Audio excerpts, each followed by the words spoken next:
2007년 8월 26일 주일입니다. 예수님과 성령님은 땡 목사님 집을 다녀온 후 우리와 같이 계시다가 우리 곁에서 밤을 보내셨습니다. 아침에 우리가 일어날 때 우리와 함께 계셨습니다. 아침 식사를 하고 오전 11시 예배에 참석하셨습니다.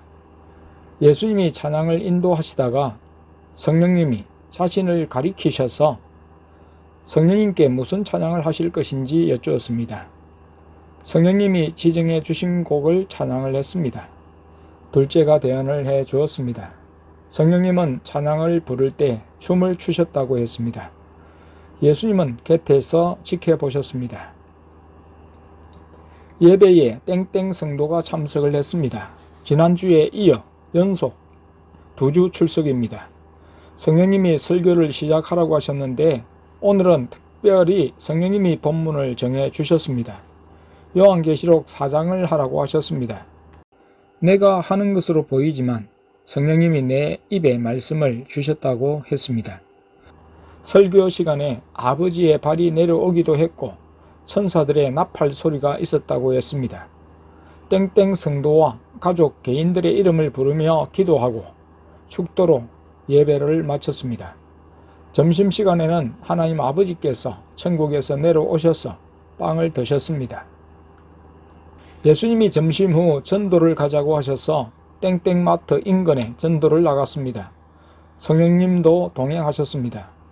오늘은 전도 때에 나와 둘째는 전도지를 가지지 말고 다른 가족들만 전도지를 가지고 나가 나누어 주라고 하셨습니다. 평소에 나누어 주지 못하는 것을 보시고 전도 훈련을 시키심이었습니다. 더워서 그런지 사람들을 만나기가 쉽지 않았습니다. 막내가 체했는지 얼굴이 노랗게 변해서 아내에게 안고 싶다고 했습니다. 예수님께서 막내를 시험하신다고 하셨고 많이 아프면 집에 가라고 하셔서 집으로 돌아와 아내가 기도를 하며 체한 곳을 훑게 하셨습니다. 마귀가 체한 곳을 집중적으로 공격한다고 했습니다. 조금 지났는데 화장실에 가고 싶다며 뛰어갔습니다. 볼일을 본 후 배가 아프지 않다고 했습니다. 예수님이 전도를 끝내고 돌아가자고 하셔서 교회로 갔습니다. 예수님이 오늘 오후 예배도 다른 데 간다고 하셨습니다. 다른 교회를 돌아보실 것이라고 하셨습니다. 어느 교회입니까? 여쭈니 아내가 제일 가기 싫어하는 곳이라고 하셨습니다. 우리가 가장 꺼려하는 교회였습니다. 우리가 얼마 전까지 부목사로 섬겼던 교회이기 때문이고 땡 목사님에게 부담을 주지 않으려는 이유도 있었습니다. 지난주에도 거기 가자 하셨을 때 비켜갔던 곳이기도 했습니다. 그런데 다시 땡땡 교회를 가자고 하셨습니다. 그곳 성도들을 깨우려는 목적이셨습니다. 예수님과 성령님이 직접 하시면 되잖아요 했는데 그러면 사람들이 모르기 때문에 너희들을 통해 깨우려 한다 하셨습니다. 우리가 가도 할 일이 없잖아요 했지만 예수님과 성령님은 순종하시며 목자 지팡이를 휙휙 돌리시면서 우리를 몰아가셨습니다. 마치 시험을 앞둔 학생들처럼 우리는 시험을 치러야 했습니다. 자녀들은 땡땡 교회가 다 와갈 때쯤 시험을 앞두고 가슴이 콩닥콩닥 뛰는 것처럼 가슴이 답답하기도 하고 뛴다고 했습니다. 듣든지 아니 듣든지 보내실 때 가야만 하는 것이 우리가 처한 사명이요 훈련이었습니다. 에스겔처럼 마음이 강팍하고 얼굴이 굳은 사람을 두루 아니하고 얼굴을 굳게 하여 대하는 것과 예레미야처럼 예수님이 누구에게 보내든지 가고 무엇을 시키시든지 순종하는 시험을 치르는 것이었습니다. 많은 차들이 주차되어 있었습니다. 차를 세우고 사람들을 만나 인사를 했습니다. 다들 반갑게 대해 주었습니다. 자녀들에게 몇몇 사람들의 영적 상태를 눈여겨 살펴보라고 했습니다. 오후 예배가 오후 4시인데 예수님은 오후 1시에 가자고 하셨습니다. 무슨 할 일인지 우리는 몰랐습니다. 예수님이 점심 후 있는 성경 통독에 우리를 참여하라고 하셨습니다. 자녀들은 빼고 아내와 나만 참여하라고 하셨습니다. 우리는 교육관에서 있는 통독 시간에 참석하여 민수기를 읽었습니다. 교회가 있음에도 다른 교회의 프로그램에 참여시키신 것입니다. 마침 땡 집사님이 인도를 하고 있었습니다. 통독 테이프가 속도를 빨리하여 읽는 것에 눈을 맞추며 읽어 나갔습니다. 한 장을 읽을 때마다 아멘을 하고 18장을 읽고 5분간 휴식을 했습니다. 누룽지 튀긴 것과 옥수수 튀긴 것을 식탁 위에 올려놓고 먹으면서 통독을 했습니다. 예수님은 성경을 읽을 때 성령의 불을 키우며 하는 것은 좋지만 먹는 것은 안 된다고 하셨습니다. 성경 읽는 것에 집중하고 다른 데 정신을 팔지 말라고 하셨습니다. 휴식 시간에 아내가 옆에 있는 다른 땡 집사님이 얼마 전 사고로 다친 손을 내밀라고 하여 치료를 했습니다. 예수님이 아내 안에 들어가셔서 치료를 해 주셨습니다. 그리고 불과 전기도 공급해 주었습니다. 3시 30분경에 통독이 끝나고 사람들이 예배당으로 갈 때 예수님이 올라가는 것을 허락지 않으셨습니다. 오후 3시 55분이 되었을 때에야 올라가자고 하셨습니다. 우리 가족이 함께 앉을 자리가 없어서 예수님이 각자 자리를 하라고 하셨습니다. 예배가 시작되고 특송 순서가 되었을 때 예수님이 자녀들을 바깥으로 내보내셨습니다. 특송을 하는 이들이 찬양하는 입을 통해서 귀신들이 쏟아져 나왔기 때문에 자녀들이 감당할 수 없다고 하여 내보내셨다고 했습니다. 영적으로 살지 못하는 사람이 찬양을 인도하거나 앞에서 찬양을 하면 귀신들이 그 입에서 나와서 다른 사람에게로 들어간다고 하셨습니다. 설교자도 마찬가지입니다. 구별되지 못하고 말씀을 세상적인 것과 섞으면 성령의 불이 나가는 것이 아니라 귀신들이 그 입을 통해 나가게 됩니다. 아내는 그 시험을 받아야만 했습니다. 성령님께서 아내에게 오는 마귀들의 공격을 막으시지 않으시고 지켜보셨다고 했습니다.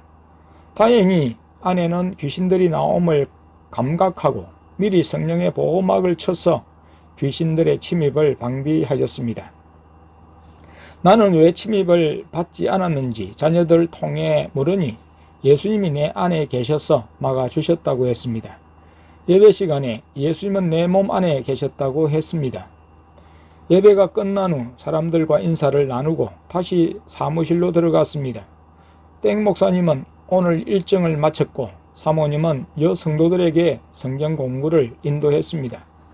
땡 목사님과 우리 가족이 앉아 이야기를 나눌 때 하나님 아버지께서도 내려오셨다고 했습니다. 자녀들이 잠깐 나간 사이에 아내가 아버지에게 무엇을 여쭈었습니다. 첫째가 엄마, 대언할 아이들이 없는데요? 했습니다. 그래서 내가 엄마는 내적 음성을 듣는다 하니 아내가 귀를 기울이니 옆에 계신 하나님 아버지가 말씀을 주셨습니다. 이어 하나님 아버지께서 아내의 입을 통해 땡 목사님에게 예언의 말씀을 주셨습니다. 땡 목사님이 받는 예언 속에 하나님 아버지가 나의 가는 길을 아시고 인정하시는 말씀을 들을 때 눈물이 나왔습니다. 처음 듣는 말씀이었습니다. 얼마나 감사한지. 또 한편으로는 아버지가 내가 어려울 때마다 부르짖으며 길을 걸어왔다는 말씀에 송구스럽기도 했습니다. 하나님 아버지의 사랑의 음성을 들을 때 눈물의 감사와 함께 더 순종하고자 하는 마음이 따랐습니다. 사무실에서 땡 목사님이 오늘 꿈에 예수님의 꿈을 꾸었다고 했습니다. 예수님이 땡 집사님의 모습으로 나타나셨다고 했습니다. 땡 집사님과 겹치게 이중적으로 나타나셔서 오늘 방문하실 것이라는 생각을 했다고 했습니다. 마침 예배에 참석하신 땡 집사님의 복장이 흰 양복에 모자를 쓰고 왔는데 그런 모습을 미리 보여주신 것이었습니다. 짝이 맞게 인도하신 것이었습니다. 우리가 땡 목사님에게 방문에 앞서서 전화를 할까 했는데 예수님이 전화를 하지 말고 바로 가자고 하셨기 때문에 전화를 하지 못했습니다. 그러나 이미 예수님이 꿈을 통해 방문을 목사님에게 예고해 놓으심에 감사했습니다. 예수님과 성령님의 땡땡 교회의 머무심은 오후 예배로 끝나지 않았습니다. 사무실에서 오래 이야기하는 것으로 끝나지 않았습니다. 첫째 아들은 시험에 통과했다 하시며 나보고 태워주라고 하셔서 집까지 태워주었습니다. 예수님은 땡땡 교회에서 저녁 식사를 하고 가자고 하셨습니다. 성경 공부가 끝나고 교회에 머문 성도들과 교회 식당에서 식사를 했습니다. 자녀들이 예수님과 성령님은 식사를 하지 않으셨다고 했습니다. 맛있게 식사를 했습니다. 오징어 무침은 눈에 보이기에 먹지 않았지만 나중에 알고 보니 고구마 줄기 무침에 조갯살을 다져 넣었다고 했습니다. 눈에 보이지 않았어 그냥 먹었는데 음식 구별을 하지 못한 결과를 가져왔습니다. 둘째도 눈여겨보지 않았어 그냥 먹었습니다. 눈여겨보면 구별되지 않은 음식에는 마귀가 있기에 알 수 있는데 그냥 먹었다고 했습니다. 아내는 조개살이 든 것을 보고 먹지 않았습니다. 예수님이 우리에게 오늘은 봐줄 테지만 다음에는 넘어가서는 안 된다고 하셨습니다. 예수님과 성령님이 땡 목사님 집으로 가자고 하셨습니다. 땡 집사님 부부도 오라고 하여 같이 자리했습니다. 과일을 들면서 이야기를 하고 다들 피곤해했습니다. 하지만 예수님이 가자고 하지 않으시기에 머물다가 밤 9시쯤에 가자고 하셔서 우리는 예수님과 성령님과 함께 총교회로 왔습니다. 두 분은 강단 의자에 앉아 계셨습니다. 하나님 아버지의 것과 함께 새 컵에 시원한 녹차물을 떠서 드렸습니다. 예수님이 잠자리를 교회에 펴라하셔서 아래 강단에 이불과 베개를 갖다 두었고 다들 자리에 누웠습니다. 예수님이 지금은 자고 12시에 일어나 무엇을 하겠다고 하셔서 다들 누웠고 나는 가족을 깨우기 위해 십자가 중심 기도를 하고 있었습니다. 12시까지 기다릴 때 졸음이 쏟아지기도 했습니다. 12시가 되어 자녀들을 흔들어 깨웠는데 일어나려고 하지는 않고 누워 눈을 떴습니다. 내가 예수님이 뭐라고 말씀 안 하셔? 하니 아무 말씀 안 하신다고 했습니다. 둘째가 잠이 와서 못 일어나자 그만 누워 자라 하셨습니다. 나는 그제야 불을 끄고 잠자리에 들었습니다. 무엇이든 예수님이 시키실 때 순종하는 태도를 배워야 했습니다. 우리는 십자가의 군사로 부름을 받았기 때문입니다. 하루 종일 함께 하시고 시험을 통과케 하신 삼위일체 하나님께 감사드렸습니다. 다음은 아내의 기록입니다. 오늘 오후 예배는 다른 교회에 가서 예배를 드린다고 하셨습니다. 직감적으로 땡땡 교회구나 싶었습니다. 예수님께서는 순종을 원하시는데 순종할 때까지 시험을 하시는 것을 깨닫고 순종하겠습니다 라고 하며 모든 것을 내려놓았습니다. 오후 1시쯤 출발을 원하셨습니다. 교회에 도착하니 반갑게 맞이해 주었지만 서로 서먹서먹한 관계일 수밖에 없었습니다. 많은 분들은 이해를 하지만 다른 분들은 경직되어 있었습니다. 목사님이 꿈을 꾸었는데 예수님이 오실 줄 알았다며 꿈 이야기를 해 주었습니다. 전화할까요? 하지 마라고 하신 예수님 말씀이 이해되었습니다. 저녁 늦게까지 교회에 있어야 했고 성도들의 상태를 보게 하셨고 모든 일들이 다 마쳐질 때까지 그곳에 머물러야 했습니다. 그리고는 또 모자라신지 목사님 댁에까지 가자고 하셨습니다. 집에 돌아와서 예수님께 여쭈어보았습니다. 왜 그렇게 해야 합니까? 그 영혼들을 깨우기 위해서 라고 하셨습니다. 우리를 낮추시면서까지 그들을 사랑하시며 애타하시며 깨우시기 위함임을 그곳 성도들이 깨달았으면 얼마나 좋을까요? 예수님과 성령님이 계시는데도 의식하지 않고 자기 마음대로 행동하며 움직이는 그들의 모습을 보면서 가슴이 아플 수밖에 없었고 고통할 수밖에 없었습니다. 우리를 멀리하는 몇몇 사람들의 모습을 보면서 심적으로 괴로울 수밖에 없었고 내가 고통을 느끼는데 그들은 오죽할까도 생각되어졌습니다. 다음은 오늘에 대한 땡순이의 기록입니다. 오늘 땡땡땡땡 교회에서 말씀을 듣는데 말씀이 정말 이게 아니구나. 내가 있을 곳은 이곳이 아니구나 하면서 좋은 교회에 가고 싶다는 생각이 들었습니다. 은혜가 되지 않았습니다. 하나님이 기뻐하시는 모습이 아니었습니다. 대학부 모임을 마치고 정해진 팀별로 흩어졌는데 팀장이 나가서 맛있는 거 사 먹자고 하는 거였습니다. 주일에는 나가서 사 먹는 게 아닌데 어떡하지? 이렇게 생각하면서 같은 팀원인 언니가 가자 하는 말에 못 이기는 척 따라갔습니다. 가면서도 나가서 사 먹으면 안 되는데 어떻게 하지? 라는 생각이 계속 들었습니다.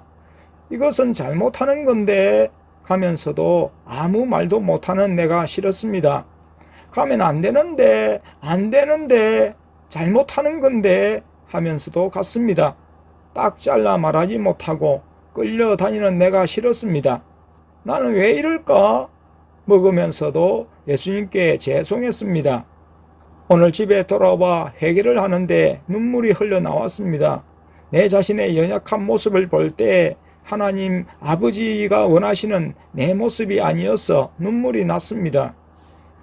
예수님, 기뻐하시는 대로 행하지 못한 거 용서해 주세요.